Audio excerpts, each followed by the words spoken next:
మీ బట్టలకి సాఫ్టింగ్ ప్రొటెక్షన్ ఇచ్చే సరైన ప్రొడక్ట్ ఎలిమ్ ఫ్యాబ్రిక్ కండిషనర్.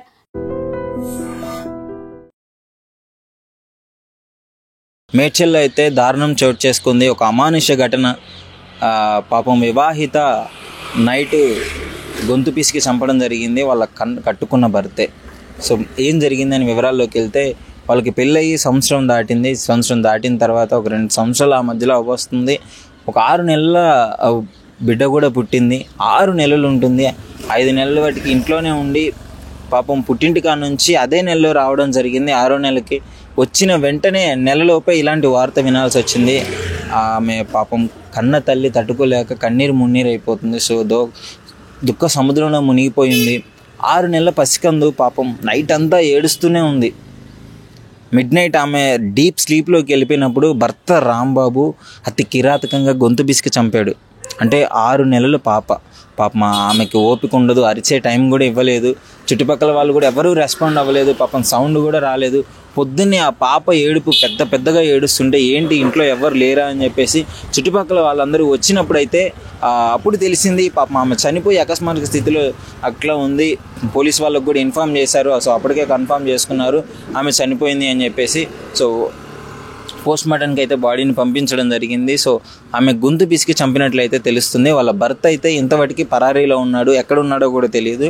ఫోన్ చేస్తే మొబైల్ స్విచ్ ఆఫ్ అని వస్తుంది. సో ఖచ్చితంగా వాళ్ళ భర్తే ఇది చేసి ఉంటాడని అంటుంది. గత కొద్ది కాలంగా వాళ్ళకి ఆ ఫ్యామిలీలో గొడవలు జరుగుతూనే ఉన్నాయంట. కొంచెము భర్తకి బాగా అనుమానం ఉంది అని కూడా ఫోన్ చేసి వాళ్ళ కన్న తల్లికి చెప్పుకొని ఏడ్చిన పరిస్థితులు కూడా ఉన్నాయంట. కన్న తల్లి చెప్పడం జరుగుతుంది. ఏంటి అంటే, గత కొద్ది కాలంగా నన్ను హింసిస్తున్నాడు, నాకు మంచిగా ఉండట్లేదు. అంటే పెళ్ళికి ముందు ఒకలా ఉన్నాడు, పెళ్ళి తర్వాత ఒకలా ఉన్నాడు, పెళ్ళైన బిడ్డ పుట్టిన తర్వాత మొత్తం మారిపోయాడు, పెళ్ళైన తర్వాత అంతా బాగానే ఉంది, చాలా బాగా చూసుకున్నాడు. ఎప్పుడైతే బిడ్డ పుట్టిన తర్వాత ఆయన బిహేవియర్లో మార్పు వచ్చింది, నా మీద ఎక్కువగా అనుమానించడం స్టార్ట్ చేస్తున్నాడు అని చెప్పేసి కన్నతల్లికి చెప్పుకొని బాధపడింది. తల్లి ఏదో విధంగా సర్ది చెప్పి అత్తగారింటికి పంపించడం జరిగింది. పంపించిన తర్వాత పాపం ఇలాంటి ఘోరం జరుగుతుందని చెప్పేసి ఆమె కల్లో కూడా అనుకోలేదు. వచ్చిన నెలకే కన్న కూతురు చనిపోవడం జరిగింది. అంటే ఒక పసి బిడ్డ వదిలేసి కన్న తండ్రికి ఎంత కర్కశంగా బిహేవ్ చేశాడు అంటే, చిన్న పాప అదే 6 నెలల పాప ఏడుస్తూ ఉంది. నైట్ అంతా ఏడుస్తూనే ఉంది. వాళ్ళ తల్లి చనిపోయిన కాడ నుంచి ఆకలితో అలమటించిపోతుంది. ఆ అరుపులు విని చుట్టుపక్కల వాళ్ళు వచ్చారంటే మీరు అర్థం చేసుకోండి. అప్పటి వరకు పాపం ఎవరికీ తెలియదు. ఆమె డీప్ స్లీప్లోకి వెళ్ళిపోయినప్పుడైతే నిద్రలో ఉన్నప్పుడు సడన్గా వచ్చేసి గొంతు పిసికి చంపడం జరిగింది. ఈ అనుమానం, ఈ కసి ఎంత క్రూరంగా ఆలోచించి ఎప్పటి నుంచో చంపేద్దాం అనుకొని ఆ విధంగా ప్లాన్ చేసుకొని ఇంటికి తీసుకొచ్చి మరీ చంపడం జరిగింది. ఇది మేడ్చల్లోనే.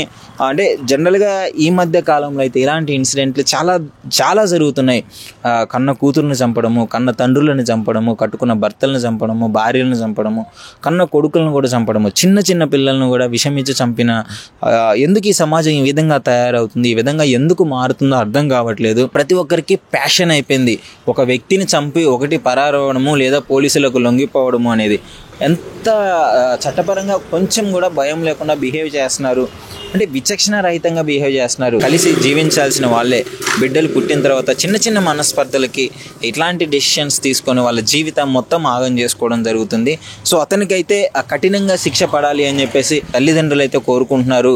కనీసం ఫోన్ కూడా ఎత్తట్లేదు. ఖచ్చితంగా వాడే ఈ మర్డర్ చేశాడు అని చెప్పేసి వాళ్ళు చెప్పడం జరుగుతుంది. ఎందుకంటే ఒకవేళ మర్డర్ చేయకపోయి ఉంటే ఆ బిడ్డని దగ్గరికి తీసుకొని వెంటనే పోలీసులకి ఇన్ఫామ్ చేసేవాడు ఆమె చనిపోయి ఉంటే. కానీ ఇక్కడ అలా జరగలేదు. చనిపోయిన వెంటనే ఎక్కడికో పారిపోయాడు.